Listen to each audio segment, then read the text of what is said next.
Business we're in is the dreams business, and we help people dream. And in this industry, clarity of direction and vision of the designer critical. This is a tough time, I would think, to be an American brand. We're sensitive to that risk. Our principles are just stay true to who we are and just be intelligent in the way we execute in the market. Welcome to This Is Working, where leaders share their strategies for success and the lessons that shape them. Patrice Louvet, president and CEO of Ralph Lauren, knows a thing or two about growing with style. He's taken the fashion house's global and digital reach to new heights, all while preserving the brand's iconic look. He joins me now to talk marketing finesse, the subtle alchemy of brand evolution, and the art of keeping a legacy brand both relevant and authentic. You have to think about how Ralph has been operating since he started. So Ralph, I view more as a movie director than a designer. He actually didn't go to fashion school. And I think if you asked him, he'd probably say, I can't cut, I can't sew. He imagines these worlds, right? These movie environments, these movie sets, like movie directors do. So I think he's closer to Spielberg and Scorsese than maybe he is to Dior or Yves Saint Laurent. He creates these movies in his head, and then he talks to his team and says, here's the set, here's the mood, here's the atmosphere. And then based on that, the teams with him then work on what do the outfit looks like and how do we put them together. And what's been exciting is it's not just one movie, right? There are a number of different movies within the portfolio of Ralph's dreams. You can be a businesswoman on Wall Street. You can be a cowboy in Colorado. You can be John F. Kennedy in the Hamptons. There's a broad variety, but fundamentally, it's about dreams. And he and I had a fascinating conversation a few months into my tenure. We went to his ranch in Telluride, and we talked about what business are we in. The company was going through challenging times, and it felt like we need to get back to our roots. And a lot of people would say, well, Ralph Lauren, you do great dresses or shirts or ties. And we would say, actually, no, that's not the business we're in. The business we're in is the dreams business. And we help people dream. And if you think about the company's purpose, just to inspire the dream of a better life through authenticity and timeless style, it captures the essence of that vision, which we've stayed true to. And another point is how do you make sure the dream is projected and communicated through different lenses so that the new generation can connect with it as much as my generation can. It's such a big vision, and it's so ethereal in how you talk about it and then turning it into action. And yet I know your background is a P&G, which is sort of the exact opposite of what you're describing, right? At least that's the way that my images of, spreadsheets, here's where Gillette is today, here's where Gillette needs to go. These are all the end caps we have to be on. Would you talk about what it was like making the transition from P&G here, and then also how you decided to make that transition? Sure. I would agree with you. Pretty big transition that required a thoughtful approach. Listen, I was attracted by a number of things when the headhunter reached out and the Ralph Lauren company reached out. I was attracted by the opportunity to work with an icon like Ralph, right? Incredible entrepreneur, incredible businessman, incredible philanthropist, incredible visionary. There aren't that many on this planet. Opportunity to partner with someone like that was really appealing. The second piece is I grew up as a brand guy, as a marketing guy, right? Brand building has really kind of been the through line of my career. Ralph Lauren is one of the most iconic brands around the world. So the opportunity to work on a brand like that and bring it back to its roots, bring it back to the level of energy that it had in the past was enticing. The third area is when I looked at the opportunities this company had in digital, in international, with women's opportunities, because the company is primarily founded on more of a men's business. That was quite appealing to me. I had a chance to meet a number of leaders in the beginning of the interview process, and I felt like from a cultural standpoint, it would be a pretty good fit. And then finally, and I say this with a lot of humility, I felt like my P&G experience, to your point, I don't know about the spreadsheets and so on, Dan, but certainly the operational discipline, the ability to view the total global landscape, the opportunity to be really focused on the consumer, that felt like those would be areas that I could bring value to the Ralph Lauren company. You turned the job down at first, though, right? They came to you and you said no originally. So you have a good memory then. Actually, they came to me a few years earlier to run international. Okay. And at the time, the trade-off was run international for Ralph Lauren or actually take over Gillette globally.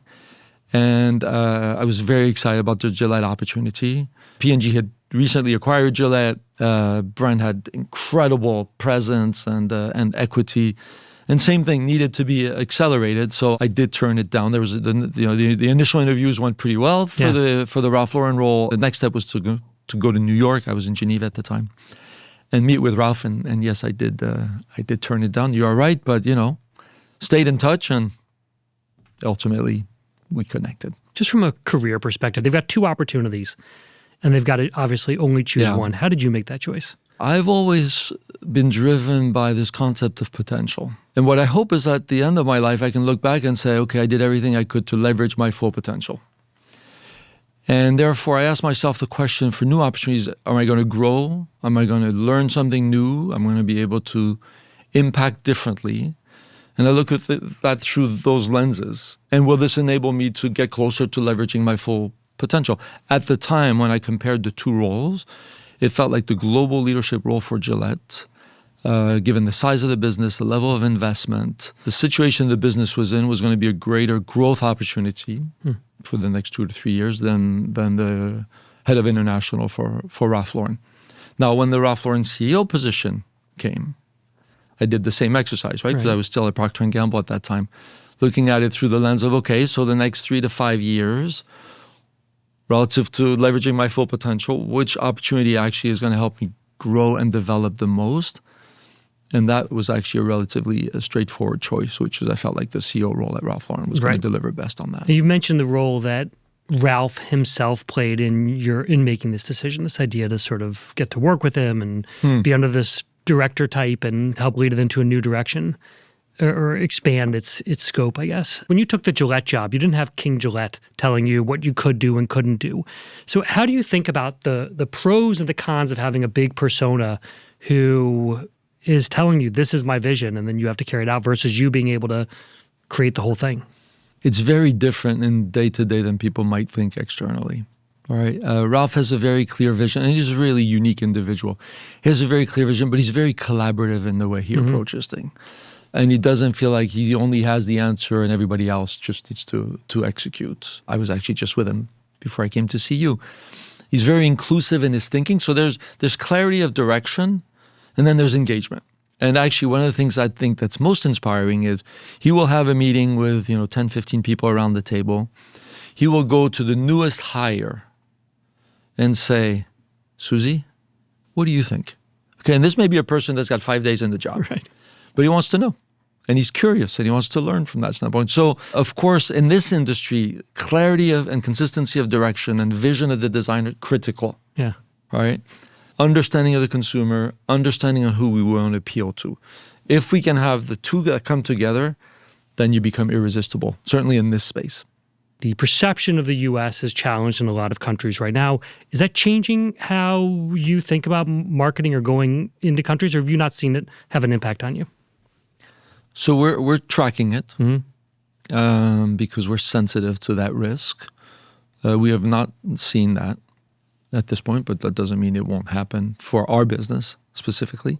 While Ralph is often talked about kind of this iconic American designer, a lot of what's in the American descriptor is really the core American values and historical values, right? Entrepreneurship, freedom, sense of family. And so what we're finding is actually those are pretty universal values. They're not necessarily just American values. Yeah. We obviously try to be smart with our product designs. We have a beautiful flag sweater. It's actually very successful with the younger generation right now. We don't necessarily force that in people's face in other countries around the world right now. And we just, our principles are just stay true to who we are and just be intelligent in the way we execute in the market. Yeah.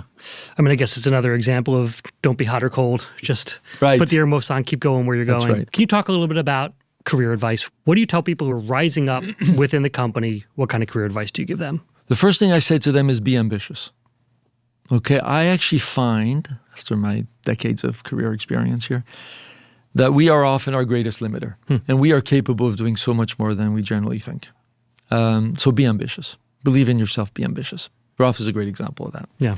And just quote from his days, when he came with this first tie, his boss said, the world is not ready for Ralph Lauren. Famous last words, right? So 1, be ambitious. 2, be flexible. So if you look at just my personal experience, it's not a line, it's not a straight line, all right? And there are some opportunities where it's like, not sure it's exactly what I want to do right now. Yeah. But I took a few risks, and I wouldn't be where I am in the Ralph Lauren role had I not taken those risks. For example, the opportunity to go to Japan. When I worked at Procter & Gamble, I just arrived in Cincinnati in the global headquarters. It taken me a while to get to the global headquarters. We were pretty clear from a family standpoint, we wanted to stay in the U.S. And professionally, I'm at the global headquarters. I should stay here. But the next step was to get promoted to general manager. And I had indicated to the company I'd like to stay in the U.S. and get promoted in the U.S. And they're like, okay, yeah, sure. And I specifically said we're not interested in Asia. Okay. So guess what happens? Of course. They come back and they say, we'd like you to go to Japan. So I'm not really good in geography, but I think Japan's in Asia. After some back and forth with the company saying, trust us, this will be an incredible experience for you based on, where we see your potential longer term. We took a risk.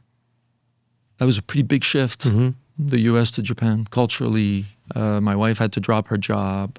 We had small children, no support network there, and so on.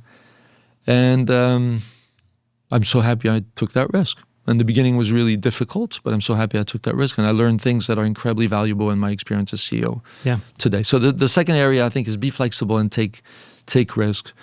The third is you can't be good at something you don't enjoy. Okay, so in every job, there are painful parts.